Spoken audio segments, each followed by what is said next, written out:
Que el creyente tiene tres enemigos. Quiero que les guarden muchachos hermanos. El creyente, el cristiano, tiene tres enemigos.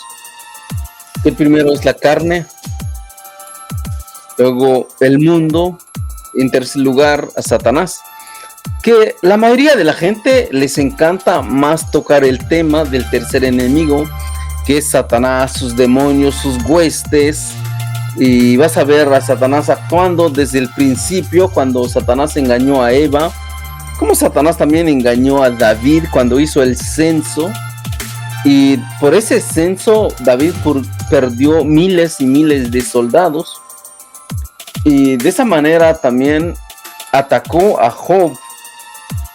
¿Se acuerdan, no? Cuando Job se enfermó gravemente con un tipo de lepra. En su época era incurable.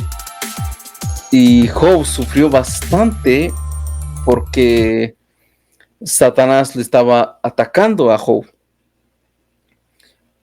Esto te llama mucho atención, ¿no? Porque Job nunca leyó la historia de Job. Y la prueba que enfrentó Job era para demostrar que la fe del verdadero creyente no depende de las circunstancias. Circunstancias buenas o malas, la fe del verdadero creyente se mantiene estable, se mantiene firme. Sea cual sea su circunstancia, esa fe no depende de la circunstancia que enfrenta. Job se enfermó gravemente y su esposa, ¿se acuerdan, no? Maldice a tu Dios y muérete. Y Job dijo, no haré eso. Si aceptamos las cosas buenas de Dios, ¿por qué no aceptaremos las cosas malas? Malas desde una perspectiva humana, pero sabemos que de Dios, que es el Dios bondadoso, que por su naturaleza es Dios bueno, de Él nunca viene nada mal, porque nuestro Dios es un Dios bueno, bondadoso. Nunca viene nada mal de Él. El mal es la ausencia del bien y de Dios nunca vendrá nada mal. Cuando hablamos nosotros del mal que enfrentamos, claro, estamos hablando desde una perspectiva humana, desde nuestro punto de vista como hombre, como seres mortales. Pero desde una perspectiva divina, dice el apóstol Pablo que todas las cosas cooperan para bien. Entonces hay un bien mayor en todas las cosas que ocurren en la vida, las cosas malas desde tu perspectiva como humana, sufrimientos en tu familia, accidentes, enfermedades, que en esta era no vas a comprender, pero todo tiene un propósito de parte de Dios. Claro, como humanos no comprendemos por qué Dios permite, pero, por ejemplo, en el caso de Job, insisto, es que fue una prueba difícil que Job nunca entendió en esta vida, porque el libro de Job fue escrito después de la historia de Job. Y nosotros podemos ver el diálogo de Dios con Satanás, ¿no? ¿De dónde vienes? Dice Dios a Satanás de rodear la tierra. Anda él en todos lados. Satanás anda en todos lados. Y eso nos enseña que Satanás no es omnipresente. Satanás no está en todas partes a la misma vez. Él vuela. No sé si podemos usar la palabra volar, pero él se mueve tan rápido porque es un ser espiritual. Allí entonces aprendemos que Satanás no está en todas partes, pero sobre todo lo que debemos aprender allí es que todo lo que Satanás puede hacer, lo hace bajo el poder de Dios, bajo el permiso de Dios. Satanás nunca va a atacar a ningún hijo de Dios sin el previo, escuchen esto, sin el previo permiso divino, sin que Dios permite antes. Cada cosa que va a hacer Satanás, Dios le va a otorgar el permiso y lo va a limitar hasta donde él puede hacer. Eso nos enseña el libro de Job. Y hay muchas cosas que aprender en las tentaciones de Job. el poder ilimitado, el poder limitado de Satanás está limitado. Es Dios quien autoriza, quien permite, y está limitado. No puede ir más allá donde Dios ha permitido. Y también en el caso de Job, aprendemos que hay circunstancias que nosotros en esta era no vamos a aprender, queridos. No vamos a aprender porque nuestra mente es finita, es poca, muy corta. No comprendemos el futuro, pero confiamos en Dios. Por eso, ves allí cómo Satanás actúa.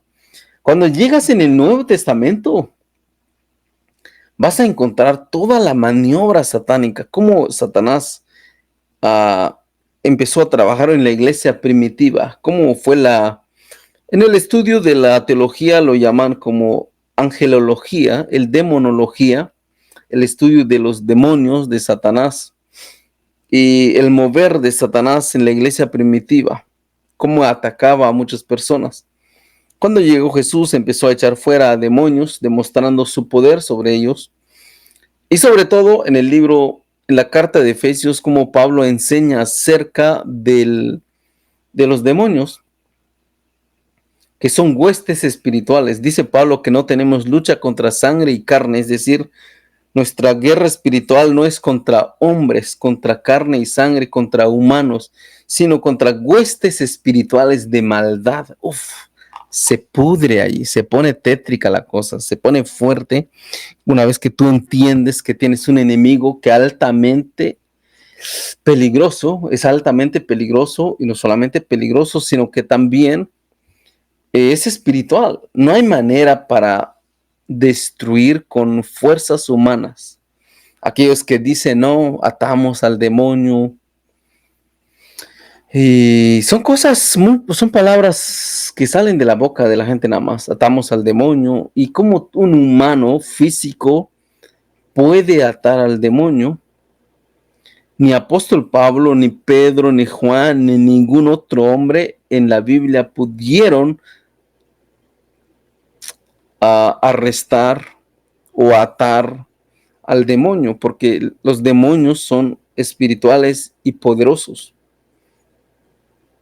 Eso en primer lugar te debe dar miedo, porque tienes un enemigo que anda, como dice Pedro, ¿no? Que anda buscando a quien devorar, anda como un león rugiente. Solo ten en mente lo que es la imagen de un león. Cuán peligroso es un león para atacar a su presa. Un venado, un conejo ante el león no es nada, su fuerza. Lo mismo, la fuerza humana ante este ser maligno, este Satanás, el enemigo del creyente. Y no solamente ataca físicamente, el otro problema que tiene el ser humano es que pensamos que Satanás ataca solamente físicamente, pero no es así. En el caso de Job es un claro ejemplo que atacó físicamente, ahí podemos aprender. Pero es que no ataca físicamente, sino entra mucho más lo que podríamos llamar un ataque psicológico, un ataque que dice la mente. ¿Cómo funciona esto? Sembrando ideas en nuestra mente. Si tú lees uno de los libros que es muy recomendable, La armadura del creyente, es un libro como 600 páginas, está buenísimo, pero enfatiza mucho de cuáles son las trampas del enemigo, cómo el enemigo trabaja. Ataca la mente. Tenemos un ejemplo en el caso de Adán y Eva. Cómo Satanás atacó a estas personas, ¿se acuerdan? Sembrando ideas en contra de Dios. Si tú lees en Génesis 3 te vas a dar cuenta. Entonces llegan muchas ideas en nuestra mente. Claro, tenemos una mente caída también. Tenemos una mente caída y como creyente nos atacan ideas muy malas. Ideas que van en contra de la palabra de Dios, en contra de la voluntad de Dios. Y pensamos que es cualquier cosa, ¿no? Pero cada vez que nosotros pecamos contra nuestro Dios, estamos siendo rebeldes, estamos haciendo cosas que en contra de la palabra de Dios, y esto no es poca cosa, queridos. Por eso, como creyente, si tú eres cristiano, debes llenar tu mente con la palabra de Dios para saber o para discernir cuáles son las cosas que agradan a Dios, porque si no, estamos siendo influenciados todos los días. Otra cosa que vas a ir viendo, yo siempre he dicho esto a muchos hermanos, que Satanás nunca se presenta como un ser maligno, nunca se presenta como algo malo, como alguien malévolo, sino se presenta como tu amigo. Es lo que enseña Pablo en Efesios 6. Él dice que Satanás se hace como el amigo, te acecha. La palabra acechanzas es que en primer lugar se hace como amigo, te desvía del camino y no te das cuenta. Y Pablo enseña en 2 de Corintios también que Satanás es un ángel de luz. Y eso me parece, si ustedes piensan un poquito, ¿cómo es que Satanás se presenta como ángel de luz? Esto significa que mete ideas que al principio parecen ser buenas, por eso se presenta como ángel de luz. Al principio parecen buenas. Imagínate lo que presenta a Satanás a Eva. Oye, si comes de este árbol, vas a saber lo que está bien y lo que está mal. El árbol de la ciencia del bien y del mal. Al parecer, dice este Balto, dice entonces, sí, ese es el problema, me presento como amigo y luego te desvío. Sí, entonces se presenta como una buena persona. Porque incluso si ustedes estudian las pinturas, donde son pinturas de la Edad Media, donde Satanás con una cola, en color rojo, con 2 cachos. Esto empezaron a pintar en esa época, era como para burlarse del enemigo. Pero a mi parecer, Satanás tomó eso, creo yo, y eso nos ha dejado, por ejemplo, cuando piensas en Satanás, piensas en eso, una imagen muy así con cola y cachos. Entonces, cuando algo llega hacia ti que no tenga cola ni cacho, ideas que parecen buenas, y entonces empezamos a rumiar eso, empezamos a rumiar sin que te des cuenta que dentro de eso trae veneno mortal. No hay veneno que no sea mortal, por supuesto, pero son ideas que destruyen el alma. Entonces es allí donde, queridos, necesitamos prestar mucha atención en esto. Esos son el último enemigo que nosotros pensamos mucho. Pensamos mucho en Satanás nada más. El segundo enemigo que ya dije es el mundo, el cómo se vende el mundo. Y eso hay que tener presente, que no todas las cosas del mundo. Cuando hablamos del mundo, la Biblia presenta cuando vas a estudiar la palabra mundo en la Biblia, vas a tener cuidado en discernir. Por ejemplo, Juan dice, de tal manera amó Dios al mundo, a eso se refiere a la gente, la humanidad. Y también Dios creó al mundo, se refiere al planeta. Pero cuando Juan, en primera carta de Juan, dice que no améis al mundo, se refiere a las ideas, al sistema del mundo que se opone en contra de la voluntad de Dios. Es allí, como diría el autor de Segunda de Crónicas, que debes conocer, tener cierta habilidad de conocer cuáles son estos sistemas que se oponen a la voluntad de Dios. Debes ser diestro en conocer esto. ¿Cuáles sistemas que se oponen a la voluntad de Dios en estos días? ¿Cuáles son las redes sociales? Para mí las redes sociales son, y si tú estudias una vez más, que cada instrumento que usa Satanás para atacar al ser humano, va a usar siempre cosas que culturalmente lo hemos aceptado. Eso es una trampa mortal porque no nos damos cuenta. Cuando la serpiente le habla a Eva, no salió corriendo porque eran animales en su cultura.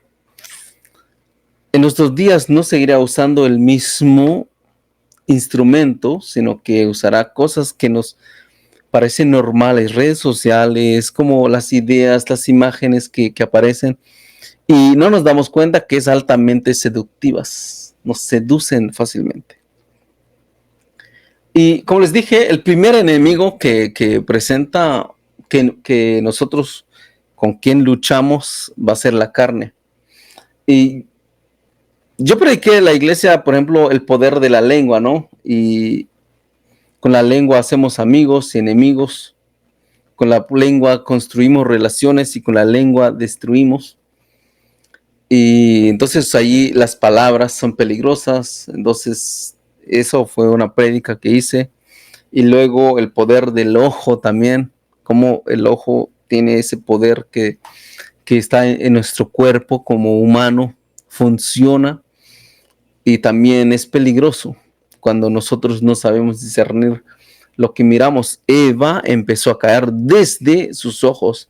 Dice que vio el fruto que era agradable. ¿Te das cuenta? Lo mismo pasó con Acán. Acán dice que vio el lingote de oro, vio el manto babilónico. Parece hermoso, ¿eh? Pero todo lo que desde sus ojos, ¿cómo tu ojo te engaña? Aunque son cosas buenas, pero si hay una prohibición detrás, esa cosa buena se convierte en cosas malas porque Dios lo ha prohibido. Bien. El otro punto que yo estoy desarrollando es el orgullo. Me pareció lo voy a llamar como el orgullo, el arma silencioso y peligroso. O un enemigo silencioso y poderoso. Uf. Yo creo que el autor que estoy leyendo, no sé dónde dejé el libro, que el 100% de la humanidad es orgulloso, el 100%. Todos. Tim Keller escribió un libro, si ustedes tienen la posibilidad de comprar, escribió un libro, se llama La libertad de olvidarse de uno mismo. Uf, buenísimo. Buenísimo, la libertad de olvidarse de uno mismo. Él toca el tema del orgullo, del ego. Y entonces allí él presenta que el ego de cada ser humano debe ser llenado, no inflado. Y entonces el único que puede llenar el ego del ser humano va a ser el evangelio. De lo contrario, el mundo solamente te infla el ego. Te presenta, no sé si ustedes dan cuenta, ¿no? Personas que cuando hablamos de la humildad, siempre pensamos en personas que andan con ropas sencillas, con, qué sé yo, imágenes que no tienen que ver con la humildad bíblica. Y el autor, que me pareció muy interesante del otro libro que estaba leyendo, él dice que hay personas que se presentan como humildes con la intención de ser alabada como humilde, y esto se convierte en orgullo. No sé si a ustedes les ha pasado eso, ¿no? Se presenta como humilde para que la gente diga, wow, Valta es humilde, ¿eh? Wow. Y si esa es la intención, yo me presento como humilde, con voz suave, tranquilo, hermanos, cosas así. Si la intención es que me alaben, que soy humilde, es un orgullo disfrazado. Se pudre la cosa, se pone fuerte. Entonces, y la única cosa que La cura para todo esto es reconocer quiénes somos como seres humanos. Somos seres humanos falibles, somos seres humanos caídos, estamos en un mundo caído y necesitados de la gracia de Dios, necesitados del Evangelio. Es el único que restaura el ser humano. Sin la gracia, el intento de salvarse, te intentas tú a salvarte a ti mismo, haciendo buenas obras, tratar de ganar la salvación por comportándote bien. Eso sería el moralismo. Te comportas bien como para merecer el cielo. El autor dice, si piensas que mereces algo, eres orgulloso. Si te sientes que la gente no te admira, a pesar de que te presentas como humilde, eres orgulloso. Y el orgullo entonces es mucho más fuerte de lo que pensamos. Dice Ramón, cuando digo que no tengo orgullo, y lo digo con mucho orgullo, y si esa es la humildad disfrazada. Cuando digo que no tengo orgullo, una vez que tú dices, yo no sé quién dijo esto, Miguel Núñez o Sugel Michelen, son mis autores mis predicadores favoritos. Una vez que tú dices que eres humilde, ya se pudrió, no eres humilde. Porque el hombre humilde siempre interiormente se siente orgulloso. Y entonces yo creo que de lo que voy concluyendo es que el orgullo es el peor enemigo del ser humano. Y la Biblia lo condena. Los ojos altivos dice que son aborrecidos por Dios. Y las consecuencias son muchas. Las personas se alejan de ti si eres orgulloso. Porque nunca serás complacido. Vas a exigir más, vas a exigir respeto, vas a exigir que la gente te trate bien. Cualquier crítica lo consideras como destructivo. Porque el orgullo exige alabanza. El orgullo exige que seas tratado bien. El orgullo dice, oye, eres el centro del universo. El día que... Hay un libro que leí hace algún tiempo. ¿Cómo sabes si eres orgulloso? Cuando te dan algún consejo y lo que sientes por dentro revela si eres orgulloso o no. Por más que aparentas ser humilde cuando te están corrigiendo, pero lo que pasa en tu corazón es lo que realmente eres. Todo lo de afuera es solamente ante los ojos de la gente. Solamente eso, pura apariencia. Pero lo interno es lo más que debemos cuidar. Eso sería la integridad, ¿no? Cuando hablamos de la integridad, porque la reputación es ante la gente, diría Yokoi Kenji, ¿no? Sino solamente la gente mira, te comportas para que la gente diga, wow, se comporta bien, es un hombre educado, humilde, es la reputación. Pero lo que eres cuando nadie te ve, diría Jesús Adrián Romero, cuando nadie me ve en la intimidad. ¿Se acuerdan de esa canción? Y entonces es allí, es allí donde realmente se revela quién eres, cuando nadie te ve. Lo que tú piensas, lo que tú sientes, el corazón, como diría Juan Calvino, es la máquina de los ídolos. Es una máquina de ídolos que está creando, formando ídolos constantemente. Y queremos que la gente nos adore, nos alabe, digan palabras bonitas. Y yo no sé si ustedes han visto esto, ¿no? Cuando tú te metes más a fondo, las personas que luchan hacen buena presentación y luego, o sea, la gente lo aplaude, eso está bien.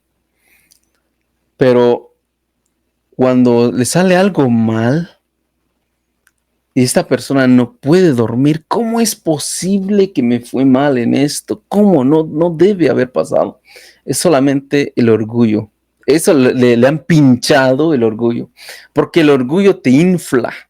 Ese es el problema entonces que nosotros enfrentamos especialmente. Yo creo que especialmente todo el ser humano. No hay especialidad ahí entonces. Entonces, ahí estamos. Ese es el tema que estoy preparando para mi iglesia, no para redes sociales, porque no creo que todavía no estoy para eso. Aquí estamos entonces. ¿Qué más cuentan, muchachos? ¿Balta? Sí, yo creo que Balta, cuando hablamos del orgullo, se fue o sigue allí. Bien, gracias por haber estado aquí conmigo. Uy, ya llevo 45 minutos. Empecé a hablar, qué sé yo.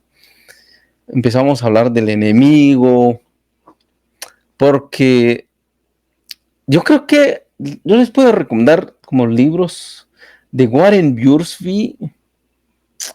¿Cómo se llama el libro de Warren Wiersbe sobre el enemigo, Satanás? Cómo él ataca la mente y cómo enfrentarlo. Es un buen libro, yo les hiper recomiendo. Y presenta muchos ejemplos, cómo Jesús enfrentó la tentación.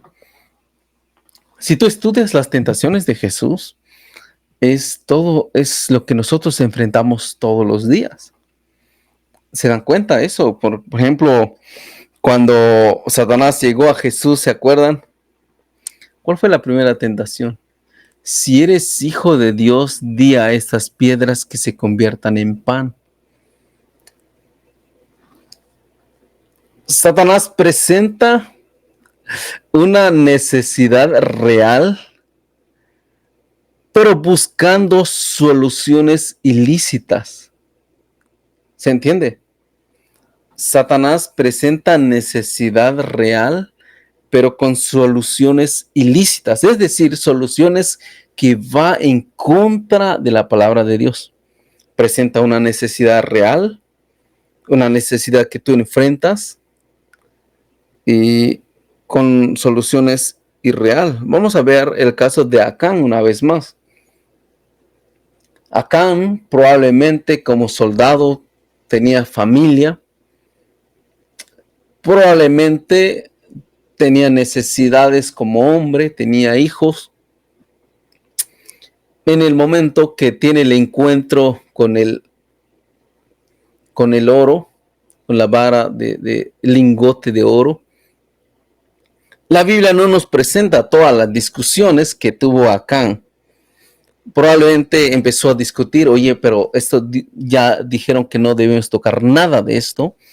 Pero hay una discusión de ese momento, oye, pero tú tienes necesidades en la casa, tu esposa necesita esto, tus hijos, y el oro te puede servir, te puede solucionar X o Y problemas que tú enfrentas. Entonces Acán busca, ¿no? La manera, es allí nosotros empezamos a buscar excusas, a tratar de racionalizar las cosas. Y probablemente estoy nada más imaginando, y por eso se rindió. No es que agarró de un solo, pudo haber. Cada vez que nosotros caemos en algún pecado, siempre discutimos y tratamos de racionalizar. Mira, yo merezco esto, necesito esto, y así caemos, mis queridos. Entonces, Satanás siempre presenta una necesidad real con soluciones ilícitas, haciendo trampas para ganar dinero, engañando a la gente. Hace algún tiempo atrás, por ejemplo, nosotros fuimos a un mecánico para cambiar alguna parte del carro y el mecánico no cambió nada, simplemente limpió esa parte y nos cobró una buena cantidad de dinero. Y lo pagamos, por supuesto. Eso estaría violentando la ley de su ética, de su conciencia, por ejemplo. Aunque parece, él debe tener necesidad en su casa, pero se le presentó la oportunidad de engañar a personas que no conocen de carro. Entonces nos engañó. Y eso, estando como robo y engaño, hay una necesidad, pero con soluciones ilícitas, ¿te dan cuenta ahí? Por eso es ahí donde metes la ética y, oye, como yo sé que nadie ve esto, ni el dueño sabrá, pero si tú tienes esa conciencia de que alguien mucho más que ser humano ve tus acciones, ahí cambia la cosa. Se dan cuenta que Satanás va a hacer siempre eso. Presenta necesidades reales con soluciones ilícitas, soluciones que va en contra de la palabra de Dios. Tu necesidad es real. La gente que hace mucha trampa también aquí en Estados Unidos, ¿no? Hace mucha trampa y engañan para sacar dinero. Y es que tengo necesidad y bueno, es del gobierno al fin y al cabo. Pero es que la cosa es contra quien estás pecando. ¿Cuál es la otra tentación de Jesús que enfrentó Jesús? Y es que cómo solucionó Jesús, no con su poder como Dios, sino que él apeló a la escritura. Escrito está. Yo creo que como creyentes es lo que nos hace falta, ¿no? A enfrentar todas esas tentaciones con la escritura. ¿Cuál es la otra tentación? A ver, dejen comentario. La otra tentación que enfrentó Jesús: si eres hijo de Dios, di que estas piedras se convierten en pan. La necesidad de Jesús era real. Tenía hambre, por supuesto, 40 días en ayuno. Pero la solución era ilícita, era violar la palabra de Dios. No tenía que convertir las piedras en pan. La segunda, ¿cuál fue? Si eres hijo de Dios, cuando lo llevó en el templo, ¿no? Cuando Satanás dijo, oye, aviéntate acá. Y si Jesús se hubiera aventado, los ángeles se hubieran llegado a socorrerlo. ¿Cuál es lo que Satanás pretende? Es la fama de Jesús. Porque si una vez Jesús se avienta y que no le pasara nada, porque sería llevado por ángeles hasta la tierra, sería adorado, sería respetado como Dios. Pero Jesús no quiso eso, no quiso buscar caminos de atajos para llegar, y no necesitaba eso. Y la fama, muchas veces buscas que la gente hable bien de ti, buscando atajos, buscando trampas, cómo llegar hasta donde quieres llegar con facilidad, pero siempre queda un daño ahí. Y eso debemos aprender con Jesús, ¿no? Es que él enfrentó las tentaciones usando la Biblia. ¿Cuál es la otra cosa? Por ejemplo, yo no sé si ustedes han leído lo que es la sinceridad. Con esto terminamos el live. ¿Quiénes más se han unido acá? Tenemos a Gil Torres. Gil, ¿cómo estás, brother? Hasta Virginia, ¿no? ¿O andas aquí en Greenville? Yo creo que es que anda aquí en Greenville, en Sur Carolina. A Sandy y Sammy, el bro, ¿cómo se encuentran hoy? ¿Trabajando, descansando? Bien, la integridad, no es la integridad, la sinceridad. Yo no sé si esto sea cierto o no, pero con eso terminamos el live, muchachos. La sinceridad dice que vendían mármol en la calle allá por Roma, con los griegos y todo eso, vendían mármol. Vendían esos mármoles en la calle y cuando lo presentan donde está el sol, dice,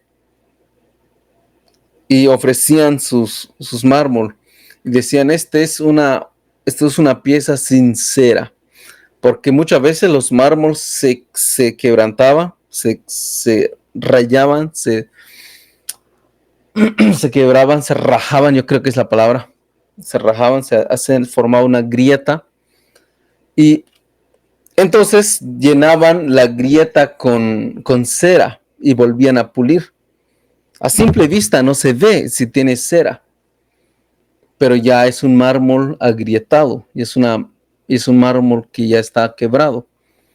Entonces lo llevaban y presentaban, miren, este es un mármol sin cera. Lo llevaban al sol y el sol no presenta nada oscuro en medio del mármol, entonces es un mármol sin cera. De allí apareció la palabra sincera. Tienes que ser sincero. tienes que ser sin grieta, ¿ves? Y eso nos ayuda mucho a reflexionar, queridos, a como creyentes, cómo debemos vivir. La sinceridad, sinceridad, diría Rabito, ¿no? ¿Se acuerdan de eso?